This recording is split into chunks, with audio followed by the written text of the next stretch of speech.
Chapitre 4. Poser des questions au lieu de donner des ordres. Poser des questions présente de nombreux avantages. Premièrement, cela permet à votre partenaire de parvenir à ses propres conclusions de manière indépendante. Les gens aiment mieux leurs propres idées. Deuxièmement, cela donne le contrôle à la personne et la fait se sentir importante. Au lieu de suivre les ordres de quelqu'un d'autre, la personne suit maintenant les siens. Troisièmement, cela stimule la créativité de votre partenaire. De nouvelles et meilleures idées peuvent en effet surgir. Voici quelques questions que vous pouvez utiliser. Tu penses que ça pourrait marcher? Que pensez-vous de ceci? Pouvons-nous penser à différentes façons de le faire? Chapitre 5. Laissez la personne sauver la face. Les gens ont besoin d'importance. Si vous leur enlevez cette importance à coups de bulldozer, la personne vous en voudra et deviendra plus difficile à influencer par la suite. Laissez-la préserver sa fierté. Le livre ne donne pas de directives claires sur la manière générale de procéder, mais il s'agit de préserver la fierté de la personne et ce à quoi elle tient.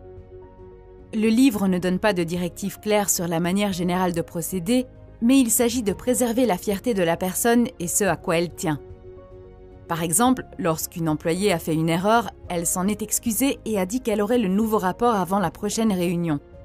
Au lieu de critiquer sa négligence, le manager l'a remerciée pour son travail, a dit que ce n'était pas une erreur inhabituelle pour un nouveau projet, a exprimé sa confiance en elle et a su qu'elle avait fait de son mieux.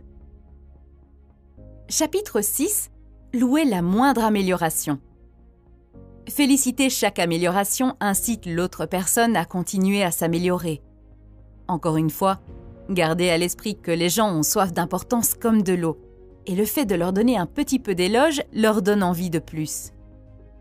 Je crois personnellement au pouvoir de cette tactique, car j'ai vu comment elle fonctionne dans ma propre expérience. Elle m'a fait passer du statut de personne timide et peu communicative à celui de chef d'équipe capable de gérer 25 personnes et de faire des présentations devant des centaines de personnes. Si vous comptez appliquer cette tactique, faites des éloges spécifiques. Soulignez une réalisation spécifique au lieu de faire des remarques générales flatteuses. Votre éloge aura l'air plus sincère. Je me souviens que lorsque j'ai commencé mon deuxième emploi, de nombreux collègues m'ont conseillé de faire très attention à l'un des employés en Inde.